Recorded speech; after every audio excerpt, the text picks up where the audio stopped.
Halo teman-teman, apa kabar? Ketemu lagi dengan aku. Semoga kalian semuanya sehat-sehat ya.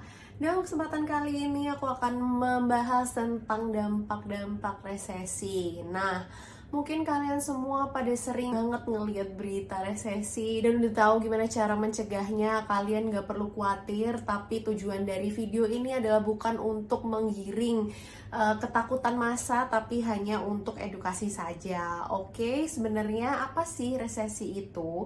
Resesi itu adalah terjadi ketika ekonomi suatu negara mengalami penurunan terus-menerus, mulai dari berbulan-bulan sampai bertahun-tahun. Resesi ekonomi bisa menyebabkan penurunan dalam keuntungan perusahaan, PHK, meningkatnya pengangguran, hingga sampai kebangkrutan ekonomi. Pada tahun 2020, semua negara di dunia ini mengalami penurunan dalam sisi ekonomi.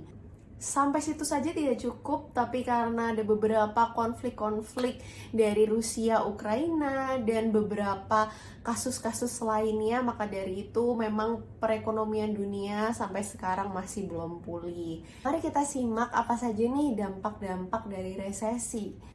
Yang pertama adalah karena dampak ekonomi global. Menurut perkiraan, resesi 2023 di Indonesia akan disebabkan oleh dampak memburuknya kondisi ekonomi global. Sebagai negara berkembang, Indonesia paling beresiko terkena resesi parah.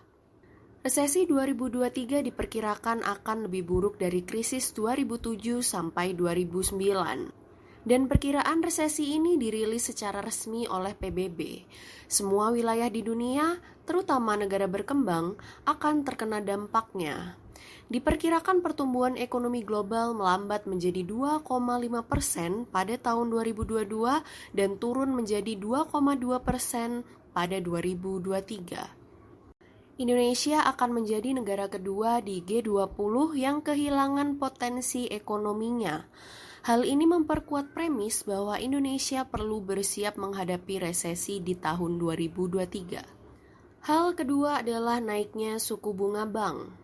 Kenaikan suku bunga perbankan diperkirakan akan menyebabkan resesi di Indonesia pada tahun 2023. Pemicu utamanya adalah kenaikan suku bunga perbankan global. Dalam keterangan tertulisnya, OJK menjelaskan bahwa suku bunga bank adalah harga yang dibayarkan bank kepada nasabahnya dan sebaliknya. Deposit memiliki bunga, pinjaman memiliki bunga. Kenaikan suku bunga bank sentral menjadi semakin terlihat. Dimulai dari Federal Reserve (Fed) AS mulai September 2022. Selanjutnya, Bank Indonesia juga menaikkan suku bunga reverse menjadi 4,25%. Suku bunga fasilitas kredit meningkat menjadi 5% seiring dengan kenaikan suku bunga fasilitas simpanan sebesar 3,5%. Kenaikan suku bunga adalah respon terhadap inflasi di dunia yang memanas. Bank Dunia memperingatkan bahwa dunia sedang menuju resesi global pada 2023. Ini terbukti dengan fakta bahwa bank sentral di seluruh dunia menaikkan suku bunga dan akan terus melakukannya di tahun depan. Penyebab ketiga adalah krisis pangan dan energi. Krisis pangan dan energi yang pertama kali dipicu di negara maju diprediksi akan menyebabkan resesi di Indonesia pada tahun 2023. Krisis pangan dan energi kemungkinan akan menyebabkan resesi di Indonesia karena kegiatan impor dan ekspor akan dibatasi.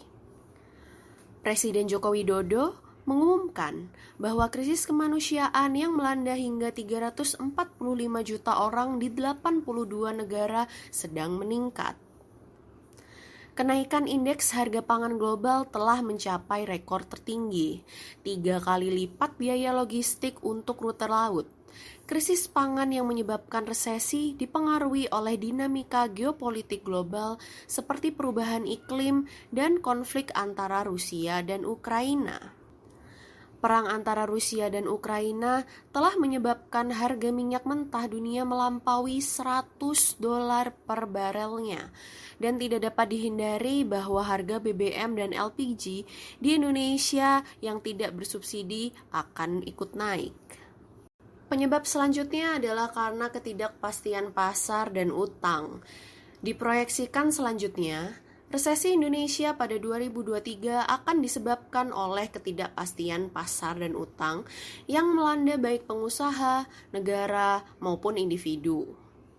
Hal itu disebabkan oleh melambatnya permintaan ekspor dalam negeri.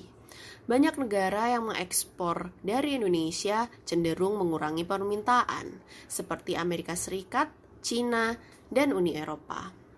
Selain itu, resiko resesi Indonesia juga dipengaruhi oleh utang yang disebabkan oleh ketidakpastian situasi seperti pandemi COVID-19. Sejak itu, tidak hanya dipengaruhi oleh kenaikan suku bunga, tetapi juga oleh sulitnya pemulihan ekonomi global. Banyak negara berpenghasilan rendah mengalami kesulitan karena utang, sudah berada dalam situasi yang sulit juga. Negara-negara berkembang lainnya kemudian tidak akan dapat membayar utang mereka tahun depan. Perhatikan bahwa Bank Dunia baru-baru ini menerbitkan laporan statistik utang internasional. Indonesia merupakan salah satu dari 10 negara dengan hutang tertinggi dalam kategori negara berpenghasilan rendah. Penyebab kelima adalah bubble aset atau gelembung aset. Gelembung aset terjadi ketika investasi didorong oleh emosi. Misalnya pada tahun 1990-an, ketika pasar saham sedang booming, investasi yang digerakkan oleh emosi ini menggelembungkan pasar saham dan properti. Dan ketika gelembung itu pecah, menyebabkan penjualan panik yang tentu saja dapat menghancurkan pasar dan memicu resesi. Penyebab keenam adalah inflasi. Inflasi adalah tren harga yang stabil dan meningkat dari waktu ke waktu.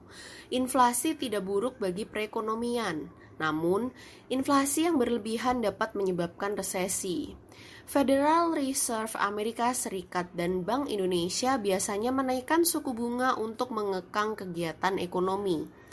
Inflasi yang tidak terkendali merupakan masalah yang dialami Indonesia, terutama pada saat krisis mata uang pada tahun 1997 sampai 1998. Itu tadi adalah penyebab-penyebab resesi global.